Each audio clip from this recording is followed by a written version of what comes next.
તમને શરમ નથી આવતી? અરે લોકો ડોક્ટરને ભગવાનનું સ્થાન આપતા હોય છે અને તમે લોકો મને તો બોલતા પણ શરમ આવે છે. આવા રાક્ષસને તો લોકોની સામે ઉઘાડા કરવાની જરૂર છે. લોકોની જિંદગી શું રમત છે તમારા માટે? અત્યારે જ પ્રેસ અને મીડિયા વાળાને ફોન કરીને બોલાવી લઉં છું. પ્લીઝ પ્લીઝ સર, આવું નહીં કરતા.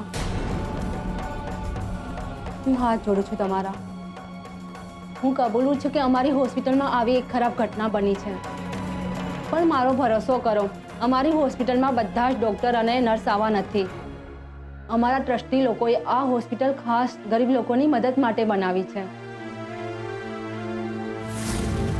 ઇનફેક્ટ એક આખો વર્ગ તો ગરીબોની સેવા માટે જ છે, જે ડોનેશન પર નિર્ભર છે.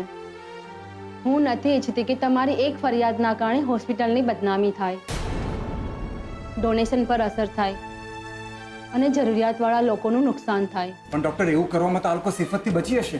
જરાય નહીં. હું આ લોકોને અત્યારે જ સસ્પેન્ડ કરું છું અને હું પોતે જ આ લોકો વિરુદ્ધ મેડિકલ એસોસિએશનમાં ફરિયાદ નોંધાવવાની છું, જેથી કરીને ભવિષ્યમાં કિંજલ જેવા દર્દીઓ સાથે આવો વ્યવહાર ના થાય. તમે લોકો કેમ ઊભા છો? Get out!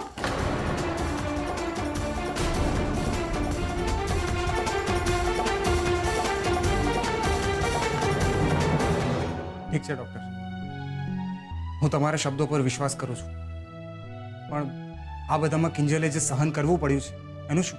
આઈ નો, એના માટે મને પણ ખૂબ ખરાબ લાગી રહ્યું છે, પણ હું તમને વચન આપું છું, હું મારાથી બનતા બધા જ પ્રયત્નો કરીશ કે કિંજલની જેટલી પણ ટ્રીટમેન્ટ બાકી છે એનો જેટલો પણ ખર્ચો છે તે મેનેજમેન્ટ માફ કરી દે. હું અમારા ટ્રસ્ટી સાથે વાત કરીશ, પણ પ્લીઝ તમે આ વાતને અહીં જ બતાવી દો તો સારું છે. ઠીક છે ડોક્ટર, પણ હવે અમે લોકો બને એટલે જલ્દીથી કિંજલને ઘરે લઈ જવા માંગીએ છીએ. મને તમારી ચિંતા સમજાય છે, પણ તમે મારા પર ભરોસો રાખો. આ વખતે તમને ફરિયાદનો કોઈ પણ મોકો નહીં મળે.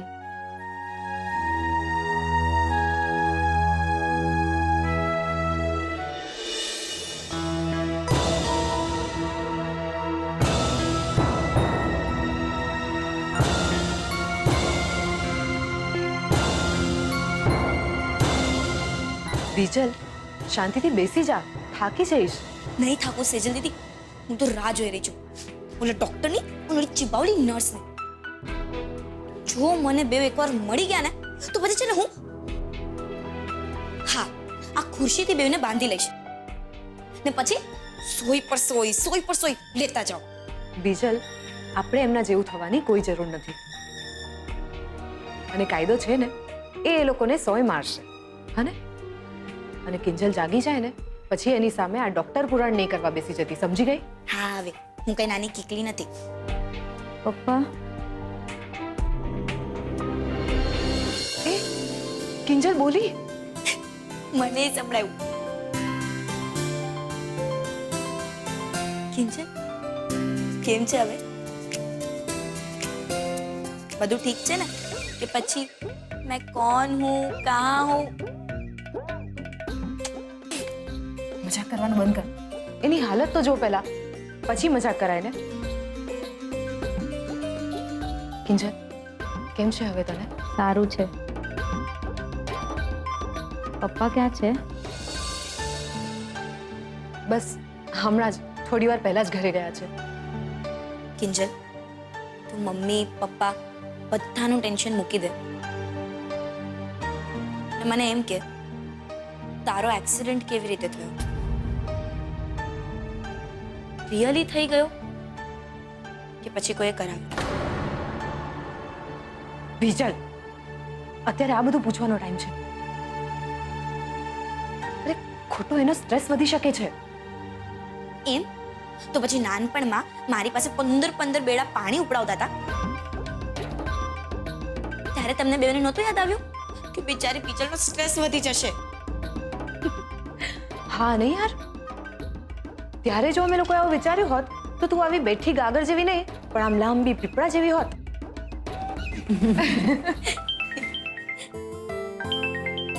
કોનો છે?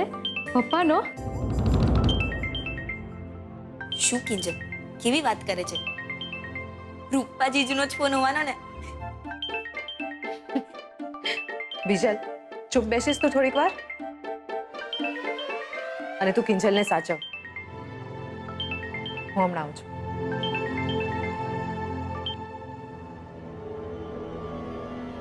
હા ગુલાબ, બોલ. શું?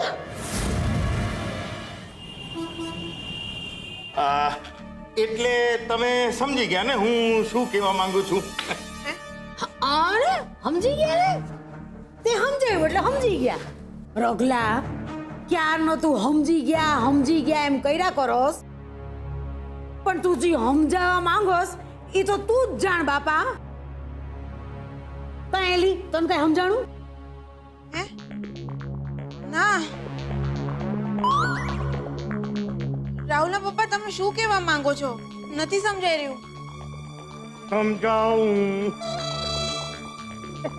સમજાવું.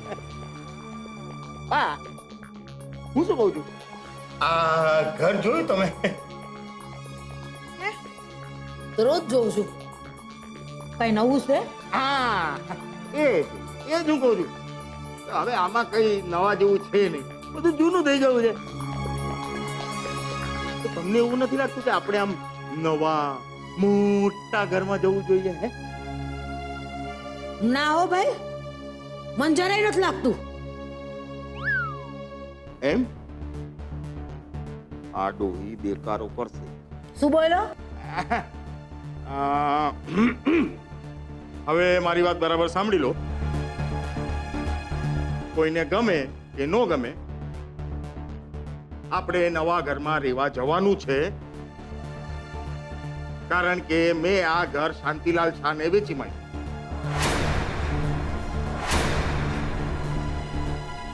હાય હાય, શું વાત કરો છો? રગલા, આજે બોયલો ઈ બોયલો. બીજી વાર જો બોયલો છું ને તો તારું ડાચું ભાંગીને હાથમાં આપી દઈશ. અરે તારા બાપુજીની યાદગીરી છે આ ઘર, એમની મહેનત લાગેલી છે આમાં. અને તે મને પૂછ્યા વગર ઘર વેચી બેઠું? એલા તારી અક્કલ ઘાસ ચરવા ગઈ હતી? ઉડથલ ડોબા, મારે તો બા, શાંત શાંત થઈ જાઓ. અરે બા, અક્કલ કામ નો કરે ને એટલા પૈસા જ્યારે મળતા હોય ને ત્યારે કઈ વિચારાય નહીં, તક ઝડપી લેવાની હોય. આ શાંતિલાલ શાહે મને એટલા રૂપિયા આપેલા કે મારી અક્કલ ચાલતી બંધ થઈ ગઈ, સમજ્યા? મને મૂર્ખ બનાવ નહીં તું, તને હું બરાબર ઓળખું છું. એક વાત કે તો મને, આપણા ઘરની નીચેથી એવો તે કયો તેલનો કૂવો ફૂટી નીકળ્યો કે શાંતિલાલ તને ઢગલે ઢગલા રૂપિયા આપવા તૈયાર થઈ ગયો? કહું ને તમને, આ શાંતિલાલ ભાઈ છે ને, એ બહુ મોટો ફ્લાયઓવર બનાવી રહ્યા, જેમાં મોહનભાઈ નું ઘર આવતું હતું.